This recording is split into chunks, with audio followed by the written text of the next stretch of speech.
We're going to break down what happened at this year's USA Indoor National Championship in the throws. We have 2 new NCAA records broken, and we're going to preview the shot put at this year's World Indoor Championships in Poland. All this and more on this week's Throw Show.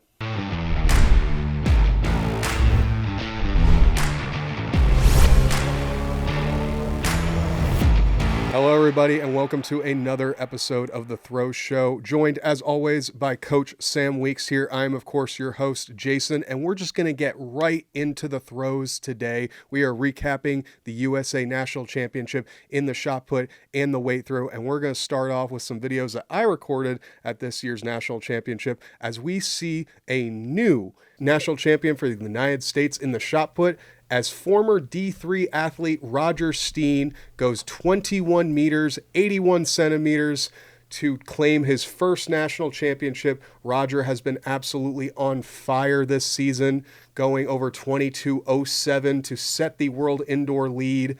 And Roger has been backing it up with super consistent series over 21:50, following up here with a 21:81. Roger looks to be on fire right now with his technique, super consistent. Coach, what do you see on this throw from Roger here? Yeah, the first thing that just comes to mind is just the excitement, bro. Like, obviously when you hit one, you want to, celebrate. Obviously, Roger's been on a tear, the last, couple years. And, it's something that, as a D3 guy, as D3 guys, we love to see.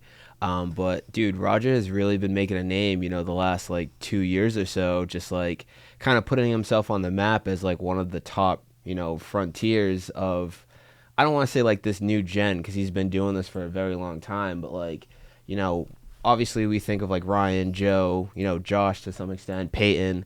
I feel like Roger's definitely, making that name for himself, like him and Jordan. They're making that name. So it's, very exciting to see Roger do that, especially, from the D3 background. Yeah, one thing I'll follow up here is, and we're going to discuss this when it comes to our predictions for the World Championship at the end of this episode, but Roger here getting first. Normally we see the top 2 athletes from the National Championship qualify for the World Indoors, but because Jordan Geist actually won the Continental Series, he got an automatic bid to this year's World Indoor Championship. So we're actually taking 3 men to this year's World Indoors, which I don't believe has ever happened before. So the second placer in this competition was Jordan Geist, and the third placer in this competition was Josh Awatunde. All 3 of them are 22-meter throwers at their best. Josh, of course, is the reigning outdoor national champion, and Jordan Geist has had multiple meets this season indoors over 22 meters. Mm-hmm. And I think it's important to take into account Jordan Geist went 21:72. He actually was the first one to really pop off in this competition. I had the pleasure to actually watch this in person over the weekend and interview all 3 of these gentlemen. And the confidence between all 3 of them is super high. I think it's worth noting that Roger is also the defending world silver medalist from the indoor championship last year. Mm-hmm. He also was the second placer at this meet last year. Trip Pippery beat him out in the competition last year. Do you think, and I know we're going to go deeper into this into the predictions portion, but I think it's clear to me this might be Roger's best chance to walk away with a world championship. Absolutely. I think just the rhythm that he's currently in, mm-hmm. I think is a big indicator to something special. Yeah. You know what I mean? And I think if there's any time to do it, this year's the year. Yeah. So we'll of course cover that later in this week's episode. And but one thing I also want to cover is the Women's USA Weight Throw Championship, as I was able to watch Delani Davis capture her national championship with a throw of 24.84 here.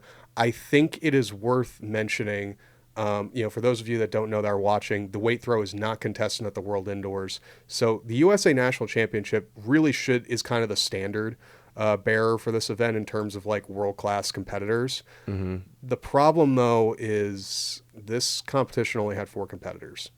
And while this was a great throw from Delani, I'm sure this throw could have won the national championship if given the elite competition. Granted, there were athletes like Rachel Richardson, Erin Reese, Deanna Price that did not compete in this meet. And that's because of prize money. Yeah. There was no prize money in this competition. So a lot of the elite athletes who are not based on the East Coast did not think it valuable for them to attend this competition and rather focus on just preparing for, hammer outdoors, because that's where they're going to make a majority of their money. What do you think of USATF's decision to not have prize money for this meet, having a 4-throw field? And also, when I interviewed Delani, which you can check out all my interviews on the Throws University YouTube channel to see what their thoughts are on this competition, that it didn't feel like a national championship. Mm-hmm. And what are your thoughts on as a coach? Do you think USATF should do more to bring some of that talent to this competition? I feel like, looking at it both ways, it's a very tough conversation to have. Okay. Just because, weight throw as a competitive event is usually just here in the States. Right. Between the NCAA and obviously, USATF. So it's not like, we're bidding for like a world championship or anything. So like, it's kind of hard to justify it, outside of our system. I think from like funding, like it makes sense not to fund it, but I think, it's kind of lame to not fund elite athletes, especially because these same elite athletes are, some of our frontiers in hammer, which is only a couple weeks away from actually starting. So like, to not have an opportunity to make money, in a sport that it's kind of difficult to make money is definitely, it's like our kryptonite. It's very hard, and it stinks for these competitors to not have an opportunity, to make a little bit of something. But, like looking from it at their standpoint, like it makes sense. Like it's not, as broad as some of the other events, in terms of just like competition on a global standpoint. So it's tough. This competition was definitely weird, compared to last year when we were both there. Last year had, a full field of competitors where this one was just 4. So it was definitely different. I would like to see, a little bit of money. I'm not saying like, tons of money, but like something, just so like these competitors can leave with something outside of just bragging rights. Yeah, I think the only thing I'll ever touch on, and you kind of alluded to it there, it's like the hammer throw is already the hardest event to make money in general, because it's not contested in the Diamond League. Mm-hmm. So I always thought it was cool that the United States had the opportunity for them to compete and weight indoors for some money, just to kind of like, just to get that other payday to hold them over through, from their fall off-season training through their winter training, so that they can actually prepare for outdoors. And maybe maybe some of that money could go to their training, travel for upcoming meets. Mm-hmm. Because when you're not in the Diamond League, that already puts you at a disadvantage in terms of, revenue generation for your career. So I think it's unfortunate. And even Delani was basically like, she understood as well. She wasn't really blaming USATF. I just think it's like, if there's more money in more athletes' pockets and they have more opportunities to compete for money, you're setting them up to perform better later on in the season. The competitions actually matter. Absolutely. So I'm going to say I think it stinks. I would like to see USATF do better and bring back prize money for this meet, so we can have top talent and really make a national championship seem like a national championship, because Jelani's words were, it didn't feel like a national championship. Mm-hmm. So we're going to continue with USA National coverage as Chase Jackson defends her indoor national championship, qualifying for another World Indoor Championship. It says that this is her 6th USA Indoor title, throwing a new world leader of 2044. Throwing a new American record of 2044. Chase looks ready for Worlds. Sam, what do you think of this throw? 6 times. Chase is just going to do Chase things, Obviously, Chase has been a front runner for the, last few years, kind of just really putting far marks out there on a consistent basis. Okay. And, this is her 6th championship win. She's been the face. She's going to continue to be the face. And I think this is going to be really good going into the World Championship. Yeah, I mean, I like the way her technique looks here. I mean, she looks really solid. I mean, this is a new American record. Like, we can't, shortchange that. To do at the U.S. National Championship, clearly she's peaking at the right time. I wasn't able to attend this live, unfortunately, so I didn't get a chance to talk to her and see how her training's going. Mm. But just like watching this, it's like, she's still sticking with that Krauser slide technique. She's getting down really good. She has a good hit on the finish. Yeah, I mean, it's one of those things. Women's shot put is probably one of the most interesting events to watch right now because there's like 5 different women that could each win the world championship on any given day. Yeah. We saw it with Yemi winning the Olympic title in 24. We saw it with Jessica Schilder, who we'll be talking about later on this episode, winning outdoor worlds in 25.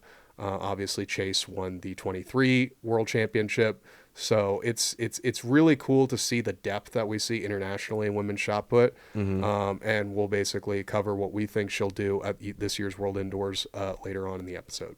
Absolutely. And this is going to be a fun one to discuss as our own Garage Strength's own Olivia Noeker, who is a sophomore, mind you, won her first ever Pennsylvania State Championship indoors at Penn State University over the weekend. So while I was doing media at the U.S. Indoor Championship, Coach Sam was doing Coach Sam things and coaching another state champion in Pennsylvania. Sam, what can you tell me about Olivia's performance? What can you tell me about her progression that led her to this point? And what can you tell me about her new personal best? Keep in mind, a sophomore throwing 47 feet. Yeah, dude, this was definitely one of my proudest moments as a coach, especially being here at GS that has a very rich history of, good performers, at the state meet.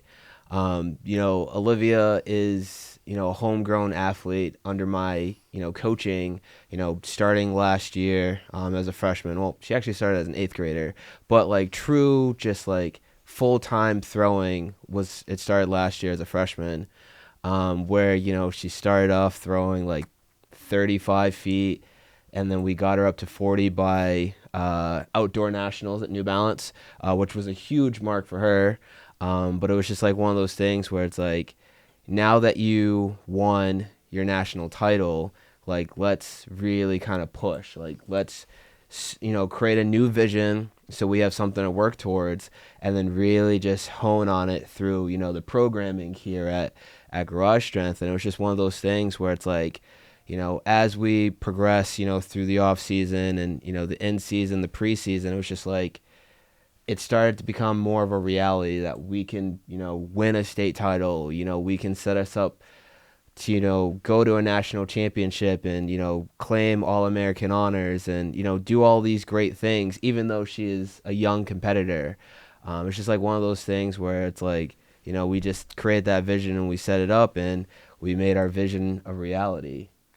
One thing I wanted to go into here is like, with Olivia only being a sophomore, as you said, she, hit a new personal best at 40 feet back in the summertime. This would have been June. You and I were both able to witness that live. And she's added 7 feet in 8 months. Like, what is it about Olivia's approach to training and competition that you think other high school athletes can learn from her to achieve, results like she has? I think the biggest thing is just having a plan. I think obviously adding 7 feet to your PR is a huge accomplishment, and a lot of people don't do that. Adding 3 feet, adding a meter is a huge accomplishment, especially in the shot.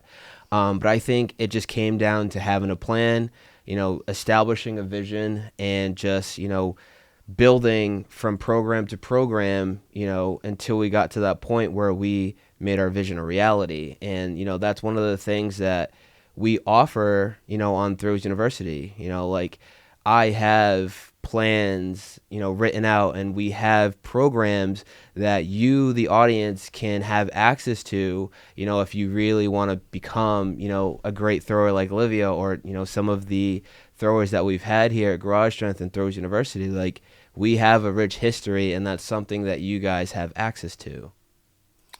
Yeah, absolutely. And you can check out our programming at the link down below. Go to throwsuniversity.com. We also have different tiers of custom programming, correct? Yeah, so we have 3 tiers. We have bronze, which will just be throws training. We have silver, which is throws and strength training. And then we have gold, which is throws and strength training with more communication, with us via, Zoom calls, on forum. Like there are a lot of things that go into gold. Gold is for the athletes who know exactly what they want to do. They have a clear vision, and they just need that extra resource to help them get there. So, if you're looking to get better, at any different level, head over to Throws University and pick up a program. Yeah, and I just kind of want to reiterate what Sam said. This is for athletes, for anyone who wants to get better. Obviously, Olivia's seen great success. Has gone from a traditional athlete to one of the best in the country in a relatively short period of time. But the thing is, Olivia didn't know she was going to get to that level, and anything's possible when you start putting in the time commitment that she did into training. You're training consistently 4 or 5 days a week, and you're trying to improve your technique. You're trying to get stronger. So it's that long-term development that's really going to get you closer to those goals. Absolutely. So as a final statement, click the link down and below, check out our programming, find the program that fits for you and your style of training, and we'll help you drops bombs. Absolutely. Let's get it. So we're going to continue back into elite shot putting at the senior level, but we're going to go to the college ranks, and not just the college ranks, but the D2 college ranks, as Erica Bisel has been absolutely on fire this indoor season. Traditionally known as a discus thrower, throwing over 66 meters last year, but she's really making a claim for herself as elite shot putter, breaking the D2 national record yet again, 18 meters 26. She's the first athlete to ever throw over 18 meters in D2. And I don't know if my numbers are accurate in this. Is 18.26 60 feet, or is that just short? That might be just short of 60 feet. I think it's like 18.29. But getting super, super close to 60 feet here. I love Erica Bisel's discus technique, and her shot put technique is right up there. What do you see on Erica's throw here? Yeah, dude. Erica gets into really good positions out of the back, which just sets her overall movement pattern. And when you have good positions and you have good patterns, that leads to applying more power into the finish, which is going to result into really big tosses. Erica has phenomenal technique, both in discus and in shot put. Obviously, there's a lot of commonalities with the rotational technique. So, if you're good at one, usually you're good at the other. But I feel like Erica just does a really good job, and her movement is very, very consistent, especially when you look at both in comparison. She's a D2 legend. Honestly, she's, one of the best dual threats just in general. Yeah. And we're super excited to support her. We're gonna cover her as much as possible because she's truly just making a name for herself. Just both as a shot and disc thrower, but just as one of the figures coming up in this competitive climate of women's throwing. Yeah, it's gonna be exciting to see what she does outdoor because it's gonna be cool to see what she does in the discus. Like I said, she won 66 meters last year. I don't know if she's going to compete at Ramona at all this outdoor season, but I'll be honest, physically, she just looks so imposing, and I know her discus technique is really good. It would not surprise me if we see a 68 to honestly edging close to 70 meters this outdoor season. She looks to be in that kind of shape. Absolutely. And we have another collegiate record, this time in Division I, but this is going to be the overall collegiate record across all divisions by Ryan Johnson out of Iowa in the men's weight throw, going 25.66. They have this caption here. This was done from the broadcast, and the commentator was basically like, they're running out of real estate. That's how little space was between where the implement landed and the barriers for this event. So that gives you an idea. He almost threw this out of the pit. Yeah. Ryan Johnson has been on fire. He's been getting close to this national record for all season, and he finally did it here at the Big Ten Championship to claim his conference championship. What are you seeing on this throw here from Ryan Johnson? And could we see someone get close to 26 meters in the NCAA ranks? What are your thoughts? I think so. I think if there's anyone, it's Ryan. He's been the front runner this year. All year, yeah. Pushing the marks, further and further. And I think if there was anyone to throw 26, it would definitely be him. Obviously, I love this quote they're running out of real estate. It's so true because, when you are pushing, the weight or these distances, to, those distances, like it's insane. Like you really are, like there really isn't real estate to, hold all of that. So it's very exciting. And, I'm a big fan of Ryan. I thought it was, really cool. He had an interview after, and he just talked about like his faith and how that, helped him kind of just find the drive to really kind of just keep attacking this. And I thought that was a really cool moment. And, I think, as long as he's just in this flow, just in this shape, that, he's going to continue just keep pushing it, and we might see 26. So that would be crazy if we could see that at the NCAA championship, which I believe it's only a couple weeks away. So we just passed conference weekend, which is where he did this massive throw, and there were honestly some big upsets and surprises during conference weekend. So NCAA's is looking to be. It's going to be a historic event. We might be seeing multiple records at this year's championship. Absolutely. And one thrower I wanted to highlight. So this is kind of one a little under the radar, but I love seeing athletes have massive breakthroughs. We saw it with Olivia competing this indoor season under your tutelage. But, to see an athlete at a smaller school, this is Quentyn Peterson out of Gardner-Webb, which is a D1 program, but a much, much smaller D1 than something like Iowa that we just saw. And this guy just threw it out of a building. He just went completely like you've always mentioned about Rock Lee. This kid Quentyn dropped the weights here. So his personal best, the reason why I want to cover is his personal best was about 1880 going into this competition. This is his conference meet. And then he walks away on this throw 20 meters 10. Yes. So he's added, that's got to be like 5 feet to his personal best in one throw. This is an incredible distance for an athlete to hit, and he moved himself all the way up, from not being eligible for the NCAA championship to now he's ranked 5th going to that competition. So now, not only did he go from not being eligible, he has a very good chance to walk away with an All-American. And for a school like Gardner-Webb to get like that is a huge, huge accomplishment. This throw, I love the way this throw looks. He gets his right foot down. A little over rotate on the back on the entry, but it doesn't really matter because he gets his left foot down so fast and he stays on the ball. That's what every thrower wants, to get a good finish, good strike on the ball, to add that distance, get everything out of his body to throw 20 meters. Sam, as a coach, what do you see here, and what do you think of a performance like this? Yeah, very similar to what I was saying beforehand. It's like, when you have good positions, it leads to good patterns, and then it leads to adding more power, which is going to result into better performances.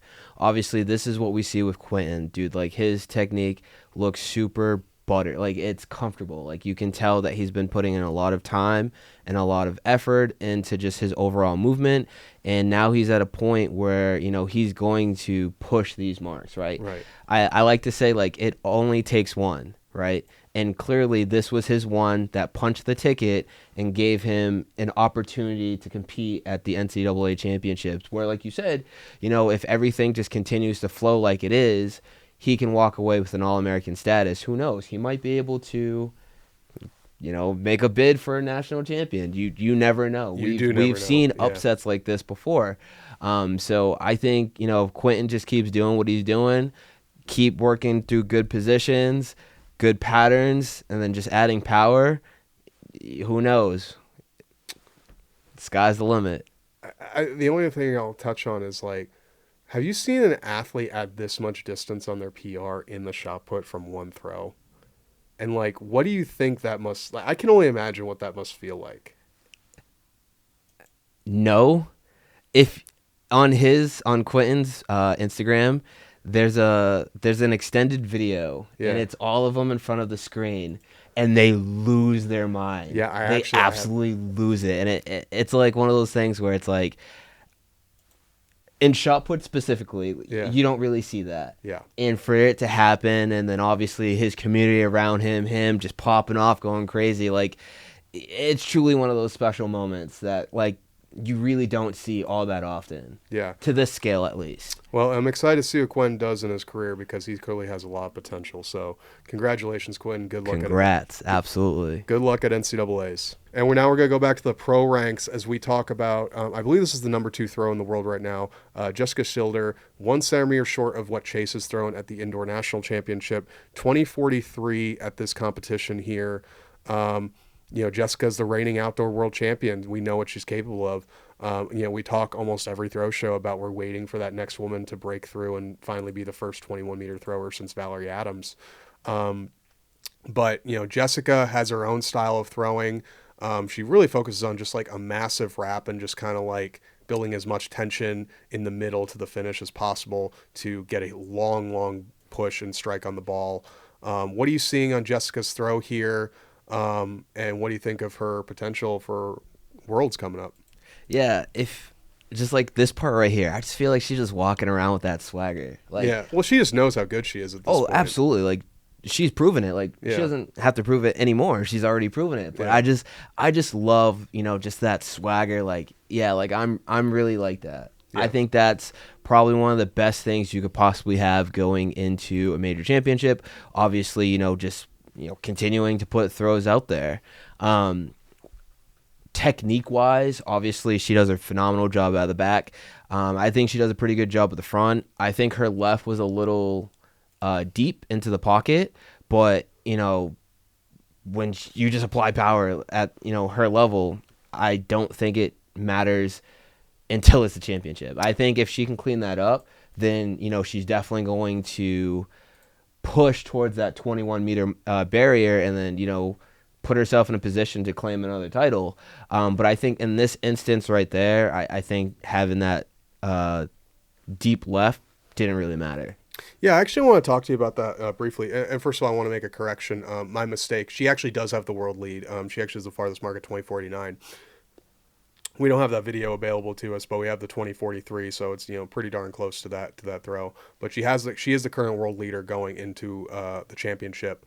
One thing I kind of want to ask you about, in regards to her left foot, it is that more of a style thing? Like at this point, I would think that's something you'd want to fix, but I feel like she does it so often. Do you think that's like intentional at this point, or at least like that's just the way she naturally moves? So they're like, if she throws far like that, just why change it? Yeah, I think it really just depends on like what they're currently working on. I think, clearly she can throw far doing that. Yeah.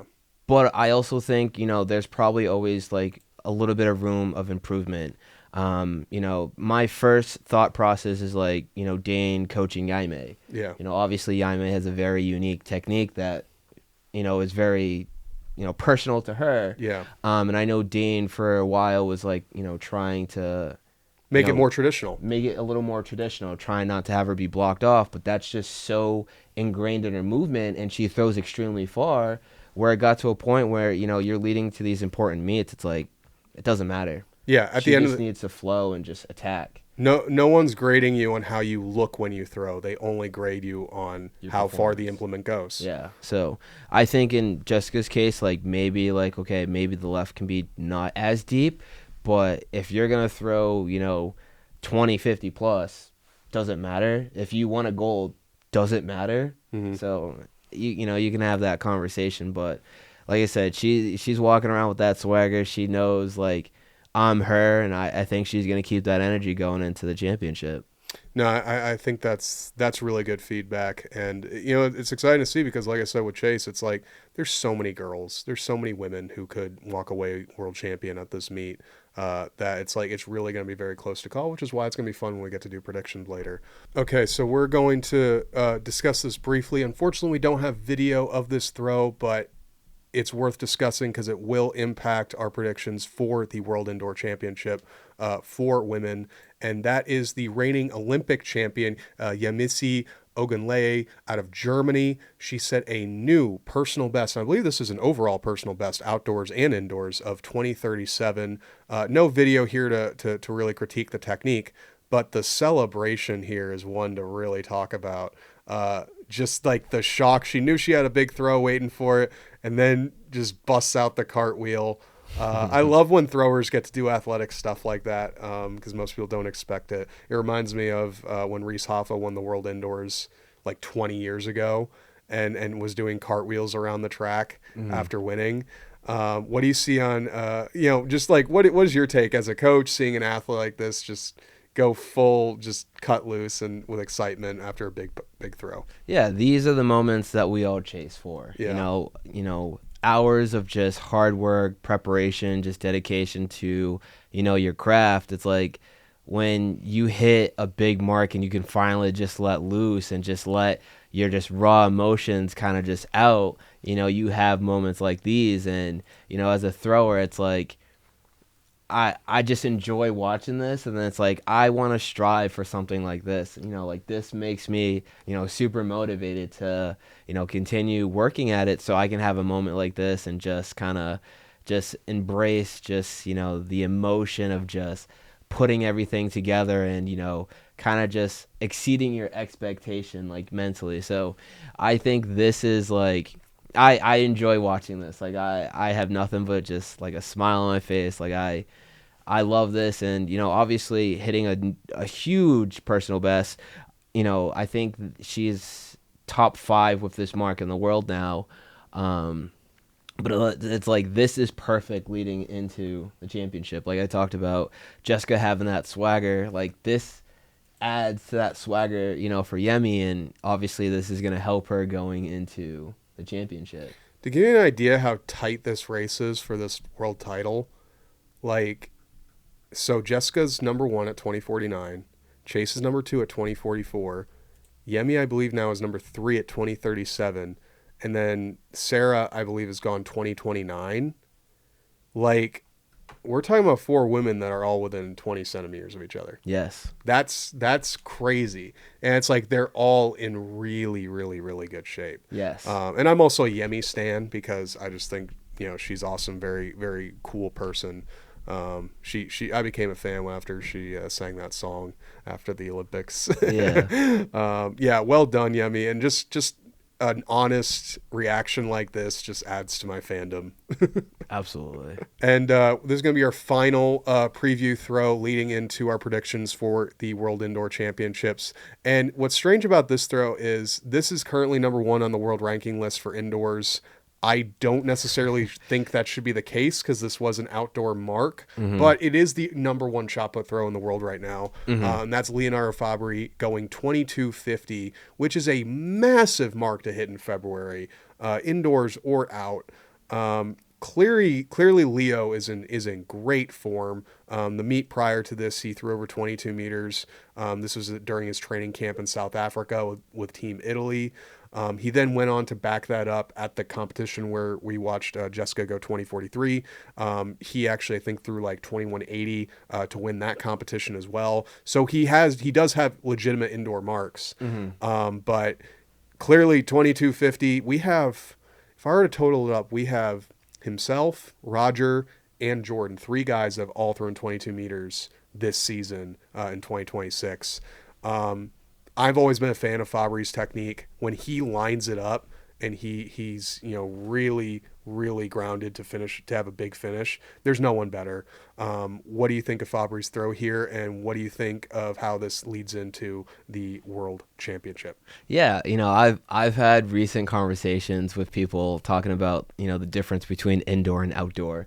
And this is the clear difference, right? When you're outdoor, especially when it's warm out, you're going to perform so much better. You just feel better. Yeah, because you feel better. Like, you're in the sun, like, the wind, all of that. You're in a concrete circle. Not saying, like, some places have concrete circles, but just, like, everything is so much better outdoors. Yeah. It's hard to describe unless you're an athlete actively competing, but it just feels better. Yeah. If the weather's good, don't get me wrong. If the weather's good, yes. Which it looks like it definitely is here, you just feel more loose. You just feel more ready to go.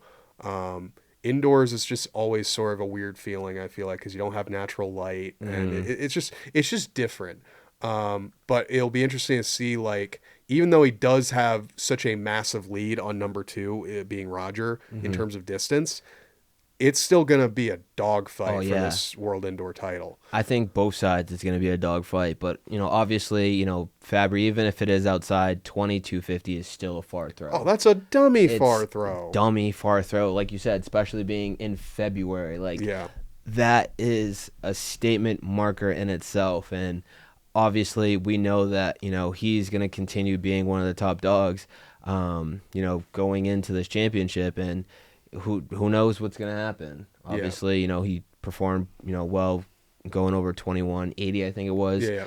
in that most recent competition, so he's clearly in good shape, and I feel like just being amongst the top dogs and really just duking out is going to help kind of just bring out that extra gear. Iron sharpens iron, and I know like when these guys are all together, that's when like the fireworks really go off. So I think it's going to be really fun. I think it's going to be a good competition. So now we're going to get into our preview, our predictions for this year's World Indoor Championship for the men and women's shot put. And we're going to start off with the men's shot put. The World Athletics was kind enough to create this graphic for who's currently in the ranking and who has the best marks indoors this year. Two big things to note here is the number 4 and number 5 furthest throwers right now, Rajinder Campbell and Joe Kovacs, will not be competing. Joe Kovacs, didn't mention this at the USA Indoor Championship, did not have a good day, was struggling to get over 20 meters, and he, it just wasn't his day, and that happens as an athlete, and he did not make the U.S. team. Rajinder Campbell, of course, has that international sort of limbo period for the next few years. He defected to Turkey from Jamaica, so he will not be representing Jamaica until he can represent Turkey, which won't happen until the 2028 Olympics, from my understanding. So just understand that those names will not be competing this year. So if we look at the list of who's currently ranked highly, obviously we talked about Leo, we talked about Roger, we briefly discussed Jordan Geist, all three over 22 meters this indoor season. Sam, I want you to kind of take the lead on like who you think could walk away with the medals this year, and then I'll follow up from there. Yeah, I mean, it's hard to pick outside of the top 3. Yeah. The top 3 are clearly a top 3, and me and my picks, I'm always going to go with Team USA, regardless. Yeah. I'm super biased. I am going to root for our guys, and I'm 100% going to root for Roger Steen as a D3 guy. So he's just a good dude. He's a good dude. They're all good dudes. They're all good dudes. They're all good dudes, but I'm super biased, and you know where my allegiance stands. So I'm picking Roger to win it all. There's very few athletes in history who were Division III who went on to become a world champion in their event. I believe Nick Simmons, who was an 800-meter distance guy, you might know him because he had a massive YouTube channel for a few years there. I believe he was a Division III athlete, and he went on to be... Actually, I don't know if he won a world title. I know he was definitely a world silver medalist. So he honestly, I have to go look in the books. There's a chance Roger might actually end up being the first ever world champion from a D3 program if he were to go on to win this season. So would you say, so Roger's your pick to win? Do you think the other two fill out the medals for you? Yeah, I would say Roger, Leo, Jordan. Okay, that's maybe a Chuck in there. Throw Chuck up there too. Ah, dude, I'd love it if Chuck could walk away with a medal, man. He's sick. Oh, dude, he's been at it forever. I had the privilege to compete against him once or twice in college, and just knowing he's still kicking, still throwing 21 meters consistently, I love to see it. I think what's interesting here is it's really hard for me to disagree with those being the podium, especially because the distance gap between them and like Victor Peterson, it's 70 centimeters. Like that's pretty substantial in the shot put. So I'd like to disagree with you just so we could open up a dialogue, but I think you're accurate. That's kind of what I would pick. I think will be interesting to see is if Roger can hold that form. And what's going to be interesting, and I brought this up to you before we recorded, was I think Roger's at that point in the career where he's kind of really shifting into like being the elder statesman of the men's shot put. He's, I think 32 now, 33.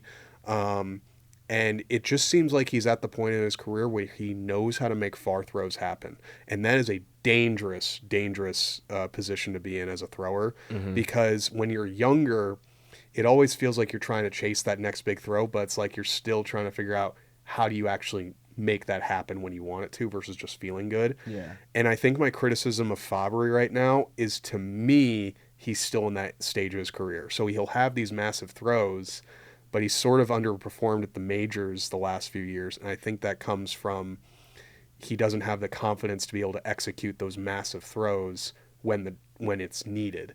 And I think Roger's in that position right now. Question for you. Yes. Do you think with Jordan having Ryan Whiting as his coach, who has, experience at these major championships and getting big throws done, do you think that's going to give him an edge over, Roger or Leo, could potentially, win it, or, stay within the top two? That's a very good question, because for those of you that don't know, Jordan Geist's coach is Ryan Whiting. And Ryan Whiting is actually a two-time world indoor champion. He threw 22 meters both times to win those medals. And Jordan looks to be the most consistent I have ever seen him. I have never seen him being able to hit 2150 plus every single time he goes out to throw. So I think Jordan is definitely reaching a new level in his career, especially 2 meets over 22 meters. He's the only one indoors to have done that. And then still backed up with a very strong throw over 2170 at the national championship. It would not surprise me if Jordan were to walk away with a victory, because I think 22 meters could be what wins it. And Jordan is proving that he is able to do it when it matters right now. It's just he doesn't have the same competition experience that Fabbri and Roger have. So now I believe he is a Pan American champion. If I may be wrong about that, or at least he's a medalist for the Pan Americans.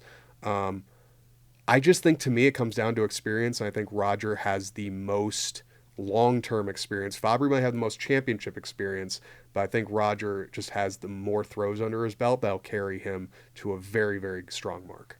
And now we'll get into the women's competition and who we think is going to perform to win and be on the podium for the women's shot put. This one is interesting because there isn't a clear gap in performance between any of the competitors, as we mentioned earlier. We're looking at the ranking list based off of points, so this is a little different than in terms of overall distance. Chase, is going to be number one ranking just because of how consistent she is. Jessica Schilder's number 2, based off of her consistency and becoming the reigning outdoor world champion. Sarah Midden has been highly consistent over 20 meters. I don't know if Madison Lee is competing indoors this year.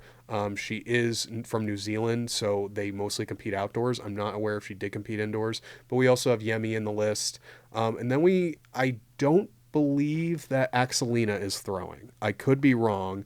Axelina has thrown over 1970, which is the current Division I NCAA record when she's at Nebraska. So she competes for Sweden. It'll be interesting to see if she ends up competing. I have to look at the dates. I'm not sure if they conflict with the NCAA championship, which would be her priority. But yeah, multiple women over 20 meters this indoor season. I'll start off with you. Who do you think walks away with the victory?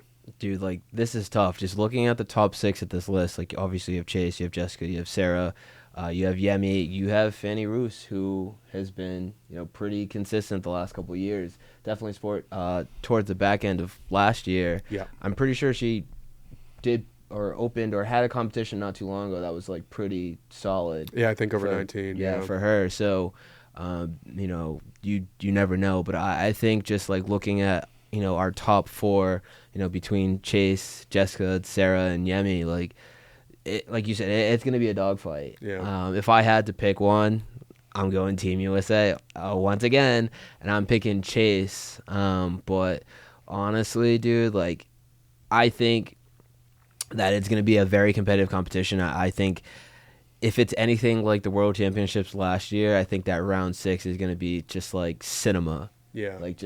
Just absolute, just movie quality, just entertainment. I think it's going to be extremely competitive, and I think it's going to be extremely fun. So you're picking Chase Yeah, I'm and picking silver and bronze. Who's your pick for silver and bronze? uh Jessica Yemi, silver, bronze. Okay. Sorry, Sarah. So here's gonna be my picks.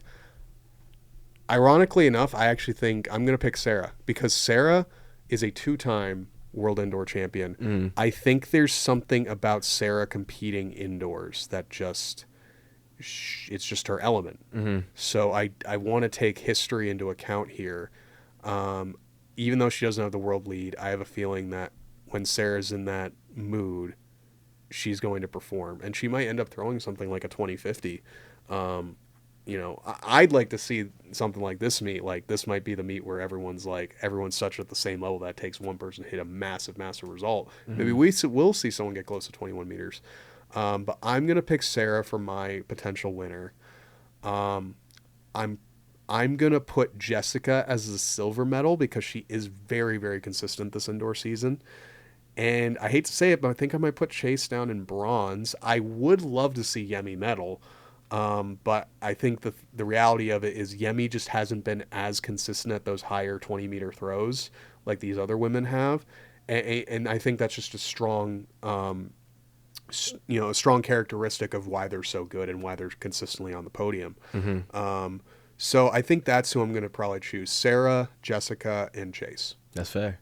Yeah, it's going to be exciting to see. The women's shot put, I think, I keep saying it. I was kind of saying it last year. I think it's kind of the event to watch because we're waiting for one of the. It's like the men's shot put between like 2016 and 2020. We were waiting for someone to break through and break that world record because we knew, Ryan, Joe had the ability, but it just took that one. I think like once Krauser broke the world indoor record, and then he went on to throw 23 meters at the Tucson meet, floodgates burst, and then he became a consistent 23 guy. Mm-hmm. I think the same will happen once a woman throws 21. Yeah. And it's going to be exciting to see. And for those of you watching, we hope you check out the World Indoor Championships. You cheer on your favorites.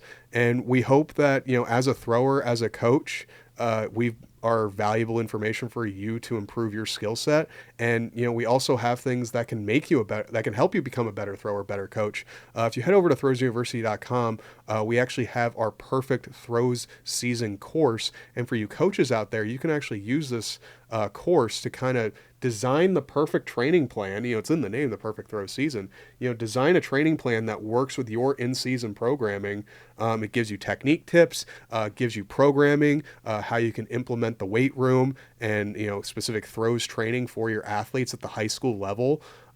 Sam, can you kind of take us through, like, what can people kind of expect from, how that can help, like, a coach like yourself, facilitate your training, as we just start the new the high school outdoor season. It's March right now. How do you think this can kind of help a throws coach set themselves up for a great season with their athletes? Yeah, so this is going to provide the necessary tools for you to build your outdoor season, right? The perfect outdoor season, just like the title says. In this course, Dane has a lot of videos where he's breaking down what he does as a coach. There are some things that I have included in there that breaks down what we do, with the on-site athletes.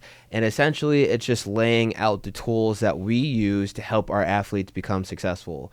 It's laying out the tools that we help to build our community. It's the tools that we use to help build just the consistency and the culture of a winning, establishment, right? A winning program. So if you're someone who is on the verge of something great, or if you're new to coaching and you want to be great, or you're already great and you're just looking for that extra piece, this is the perfect tool to help you get to the places that you want to be as a coach and as a program, of athletes. Yeah. And as a follow-up on that, if you're an athlete yourself, as we discussed earlier in the show, we have online throws training. You can work with Coach Sam Weeks here, writing up training. We have the different tier system based off of what you're looking for with your individual goals. So make sure you check the links down in the description for the perfect throws season if you're a coach, or check out our online throws training if you're a thrower. And we hope that you can check them out and just become the best athlete and coach you can possibly be. Because at the end of the day, we just want to see all of you drop some bombs. Peace.